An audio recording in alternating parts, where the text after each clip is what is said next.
अस्सलाम वालेकुम। अगर आप ये मालूम करना चाहते हैं कि आपकी सोसाइटी में मनफी रुझान गालिब है या मस्बत रुझान गालिब है, तो उसका स्केल मैं आपको आज बता रहा हूँ।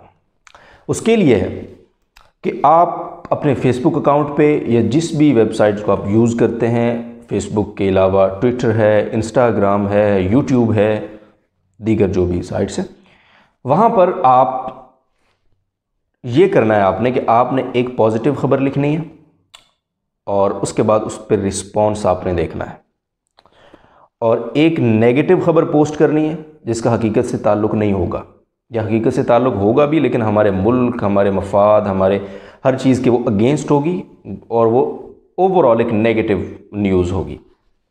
उसका रिस्पॉन्स आपने चेक करना है। इस रिस्पॉन्स को चेक करने के बाद आपने फ़ैसला, आप एक नतीजे पे पहुंच जाएंगे और वो नतीजा आपको बता रहा होगा कि आपकी सोसाइटी में मस्बत बिकता है या मनफी की डिमांड है बॉस, आपको पता चल जाएगा। तो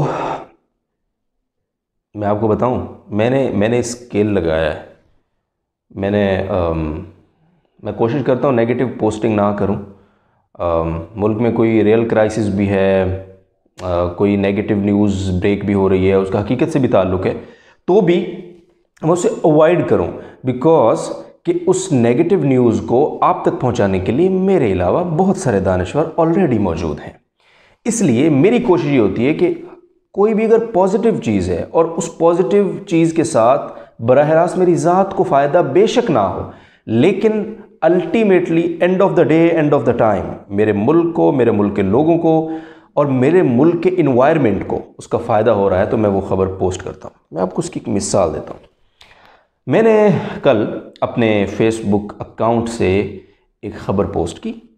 हुकूमत पाकिस्तान की तरफ से ऐलान किया गया कि यूरिया की खाद की बोरी पर बोरी फ़ी बोरी के साथ 400 रुपये कमी कर दी गई है कीमत में, यानी कि 400 रुपये का जो उस पर टैक्स था वो टैक्स माइनस कर दिया गया है किसानों को रिलीफ देने के लिए। वज़ीर-ए-आज़म साहब ने फ़ैसला किया और इम्प्लीमेंटेशन उसकी हो गई कल। बहुत खुशी की बात है। एकदम 400 रुपये अगर एक बोरी के साथ किसान के लिए कम हो जाए तो बॉस, ये किसान ही इसकी उन फीलिंग्स को बयान कर सकता है जो खुशी की फीलिंग्स हैं। मैं थोड़ा थोड़ा किसानों के आसपास रहने वाला बंदा हूँ, तो मुझे भी बहुत अच्छा लगा। तो मैंने वो ख़बर, हालांकि मैं खेती बाड़ी भी नहीं करता, ना ही इस तरह से इस खाद के साथ मेरा कोई बराह रास्त ताल्लुक़ या फ़ायदा है मुझे, लेकिन अल्टीमेटली मेरे मुल्क के किसान को फ़ायदा है और मेरे मुल्क का किसान ही इस मुल्क की इकॉनमी में बहुत बड़ा कंट्रीब्यूशन दे रहा है, तो अल्टीमेटली हमारे मुल्क को फ़ायदा है। तो मैंने खबर पोस्ट की। बॉस, अब तक आप देख लें 50 लाइक्स भी नहीं है, और जो लाइक कर रहे हैं वो लाइक करने के बाद जो कमेंट दे रहे हैं वो कमेंट आप पढ़ें। यार अच्छा जी, तो अब खाद खाना शुरू कर दें। मैंने कहा भाई जल्दी करो, खाना शुरू कर दो, वरना ये भी फिर महंगी हो जानी। अच्छा जी, तो याद रखना ये जो खान साहब है ना, ये जो हुकूमत है ना, ये अगर 25 रुपये एक चीज़ सस्ता करती है तो 2500 महंगी भी करती है। इस तरह के कमेंट्स और नेगेटिव और तंज और मिज़ा और मैं बहुत कुछ। तो मैं तो इस स्केल को एक अरसे से बुनियाद बनाकर ये इस नतीजे पे पहुंच चुका हूं कि हमारे मुआशरे में या हमारी सोसाइटी में क्या बिकता है। अगर आपको शौक़ है असर नौ इस जायज़े का, तो प्लीज़ यू कैन गो और यू कैन चेक आउट कि क्या बिक रहा है, पॉजिटिव या नेगेटिव। आप इसी नतीजे पर पहुंचेंगे कि नेगेटिव बिक रहा है। और अफसोसनाक बात है ये कि हम लोग नेगेटिव चीज़ों पे खुश होते हैं और पॉजिटिव चीज़ों की हमारे नज़दीक कोई अहमियत नहीं है। भैया बात यह है, आपसे एक अरसे से ये बात हो रही है कि यार हर मुश्किल के बाद आसानी है। तो अल्लाह ताला ने कुरान मजीद में इरशाद फरमा दिया ना, इन्ना माल उसरी युसरा, इन्ना माल उसरी युसरा। हर मुश्किल के बाद आसानी है। आपने एक मुश्किल फ़ेज़ गुजारा है, आप गुजार रहे हैं अभी भी, लेकिन इंशाअल्लाह हमें इसी पर बिलीव है और इसी पर बिलीव था।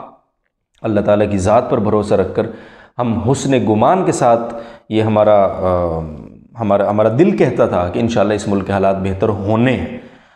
अब उस मुल्क के हालात इसी तरह से बेहतर होंगे ना कि आहिस्ता आहिस्ता जो चीज़ें, महंगाई एक दफ़ा हुई, फिर उसके बाद ज़ाहिर है उसमें रिलीफ़ आपको मिला। ऐसा ऐसा आज खाद में रिलीफ़ मिला, कल पेट्रोल में रिलीफ़ मिलेगा, उसके बाद डीज़ल में रिलीफ़ मिलेगा, उसके बाद सब्ज़ियों में, उसके बाद टमाटर 300 रुपये किलो था, आज 100 रुपये के 2 किलो हैं। तो जाहिर है चीज़ें अगर हाई पकड़ती हैं तो उन्हें डाउन भी होना है, उन्हें थोड़ा सा ठंडा भी होना है। तो मेरा ख्याल है कि जो पॉजिटिव चीज़ होती है अगर हम उसको पॉजिटिवली ले लें, उसको वेलकम करें, तो वो पॉजिटिविटी बरकरार रहेगी और वो पॉजिटिव चीज़ देर पा होगी। और अगर हम उस पर वही क्रिटिसिज्म और वही तंज और वही जुमलेबाजी और वही अपना बुग़्ज़ और वही अपना सियासी और मजहबी तासुब निकालना शुरू कर देंगे, जब तक आप अपने सियासी या जो भी आप, यानी आपको किसी भी कैटेगरी में उसको डाल लें, लेकिन कोई अगर आपका दुश्मन है, जब तक आप अपने दुश्मन के अच्छे को अच्छा नहीं कहने की ज़रूरत नहीं करते, मैं दोबारा रिपीट करता हूँ, जब तक आप अपने दुश्मन के अच्छे को अच्छा कहने की ज़रूरत नहीं करते और अपने दोस्त के और अपने बुरे को बुरा कहने की ज़रूरत खुद में पैदा नहीं करते, आप अच्छे इंसान नहीं हो सकते। आप इस सोसाइटी के लिए नासूर तो हैं, इसके अलावा कुछ नहीं है।